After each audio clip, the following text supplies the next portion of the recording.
อ้วนเธอผีเจ้านะเปิดเข้ามาเนี่ย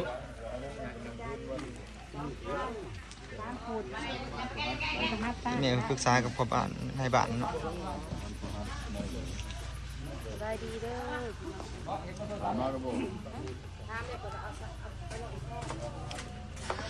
ได้ลงมาใส่แล้วพี่น้อง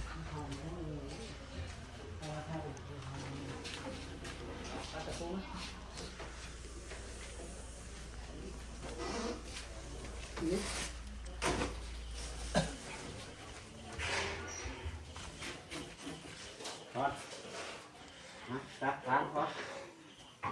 หมดตัว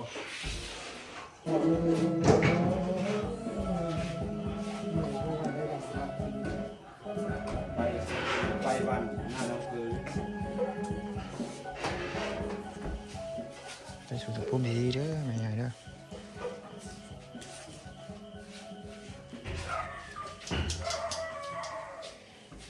เจ็บปวดแล้วมัน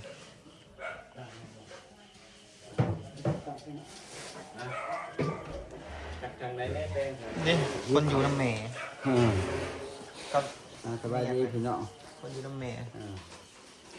มาจอยมันใหญ่มาอยู่พี่เลยนะมีเพื่อนเป็นบริอยู่แล้วมาอยู่น้ำแม่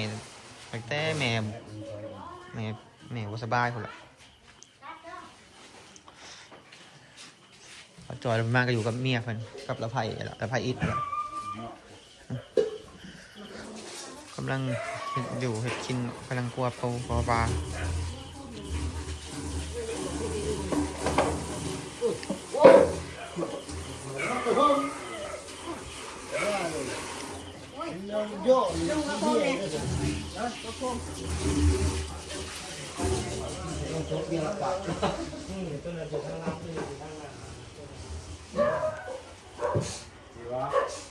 ร้อยในบ้านงาบประเดี๋ยวแล้วก็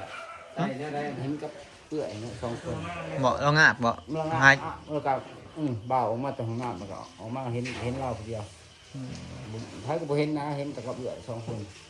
ขนาดผมมานั่งเผานอนเผาก็บ่เห็นอันนี้ไปเล่นมาคือเก่ามาเห็นคือเก่าครับถามหาแต่เบาเลยเราไปเล่นมานี่แกโทษให้แม่เราอยากกินหนังเนี่ยนะครับเราคือว่าพอดยุ่งเสาเปิดเพลงให้เราพอดม้วนมักม้วนมาเสาเราสั่งไว้นำบ่แม่สั่งให้เปิดเพลงบ่เปิดเพลงเปิดจะใช่เปิดจะต้องคิดได้เลยจะพูดใจขาดดูเราอ่ะตอนนี้นี่เนี่ยเมื่อวานนี่พอดนั่นมื้อเช้านี่พอดนั่นนี่กินน้ำแล้ว3 บาทอารมณ์เมื่อยแค้นสิแม่นบ่าวไปเห็นนี่บ่าวแค่เดียวเนาะเราบ่าวเมื่อก่อนกอดเพื่อนบ่ก็ง่ายเป็นหอยนะนี่ตังบ่เลือดกับนี่ถ้ากัดว่าง่ายนะมันหลักขนาดว่าคนว่าก็แห้งว่ามีความสุขความโศกเศร้าบางหายอย่างนอกดูเลยเป็นฟังมาแล้วก็นอกจากเป็นแรกมันก็เกิดเพลงเป็นอย่างนี้ค่อยๆเนาะ80 ปีดอกคือได้ยินพ่อใหญ่ว่าพ่อใหญ่เทิงว่า80 ปีว่าอยู่เพิ่นเราหักล้มมาเราเป็นอัมพาตมันนี่จะปีแล้วเกือบ10เดือนอีเมลบ่ไปเตียงบอกคือว่า10 ปีได้อยู่ได้เปล่าเนาะ10 ปีกว่าแหละแต่บุญบ้านน้ำบ่อเนาะเมื่อน่ะเพิ่นลบในห้องน้ำนี่เด้ในห้องน้ำมันเอิ้นแม่เจ้าอะไรมาลูกสาวเพิ่นทำลูกสาวเพิ่นได้ยินแล้วว่าจะมาเปิดเอาในห้องน้ำท่านก็เพิ่นลุกบ่ได้แล้วเพิ่นล้มตั้งแรกที่เล็กน้อยเลยอันเดียวกันแล้วก็ปิดหันฮะก็แล้วย่างโทรมาหาพี่ใหญ่เสียแล้วจ้ะฝ่าออกมาเลยคนบ่ได้ชนยังเลยเป็นอะไรเปลี่ยนเข้มใหม่บ่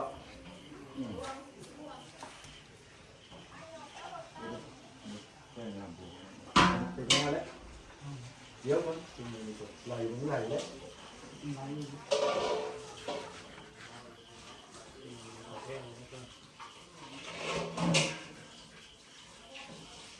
ลงยาก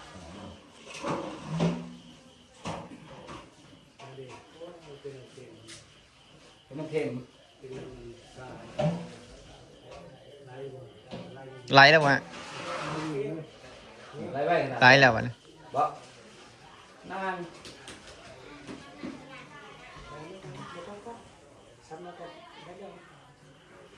โอ้ยสมัยเช้าเลยที่แนมบ่ทันเนาะ มันจะบ่ไหวคนบ่ บ่ไหวแล้ว หมักไม่ไหวอยู่ในนั้นสัตว์เตี้ยดู บ่ เดี๋ยวแนมนะมันเข้าไปไปมันแหลงตัวเองเนาะ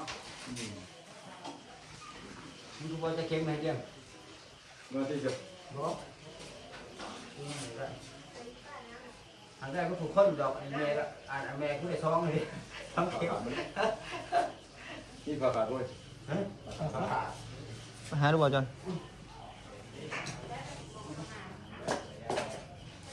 ขาด อย่าบ่ขุดบ่คิดเนาะว่าสิเกิดขึ้นไว้บัดนี้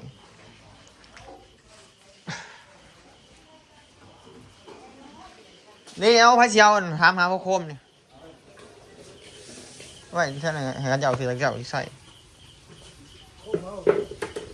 พุ่มให้แล้ว ดีละ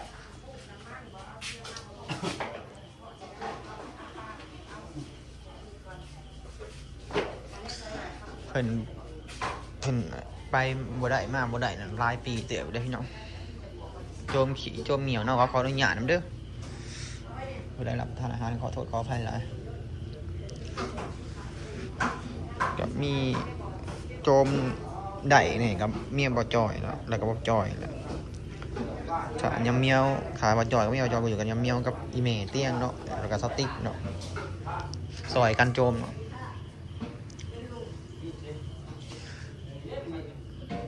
ว่างช่วงแล้วหน้านี่ไก่ก็ยังเค้นเราไปเล่นได้พี่น้องยังอยู่รถเค้นเราไปเล่นเอาปลาเขาประมาณเดือนกว่าๆเลยบ่กินเขาวบ่กินน้ำกินเขาวบ่กินน้ำแล้วก็ปลาแล้วกินแต่ขนมกับนม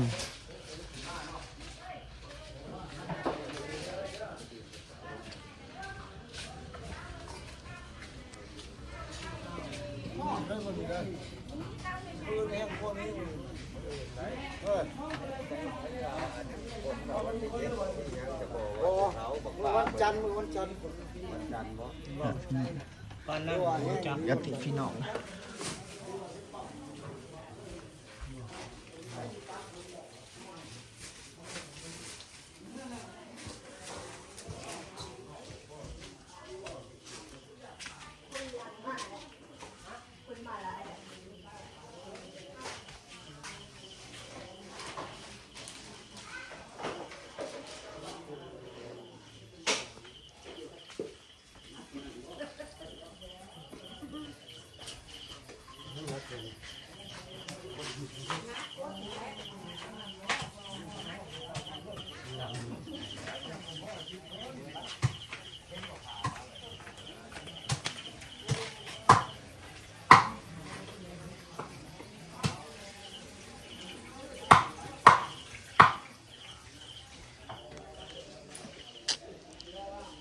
ลูกเราทั้งหมดก็6 คนพี่น้อง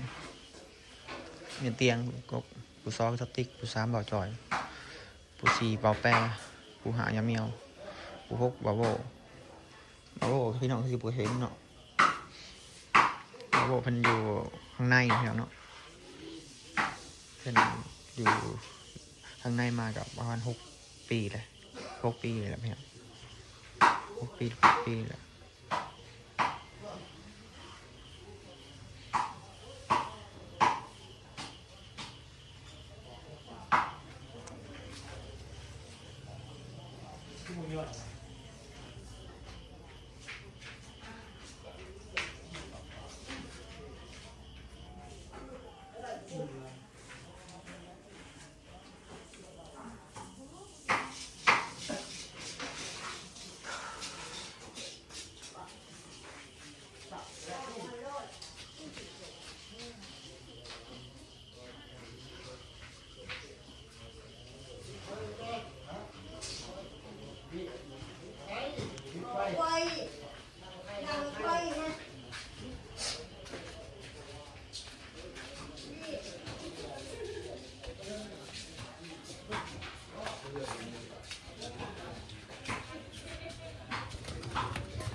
อ่อนคืองามแท้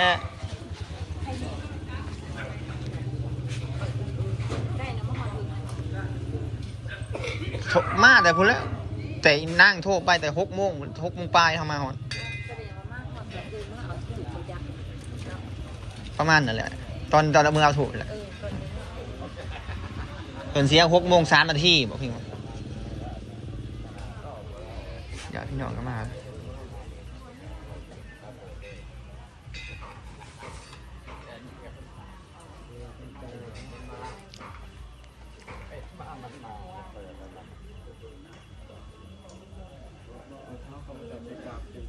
พอได้แล้ว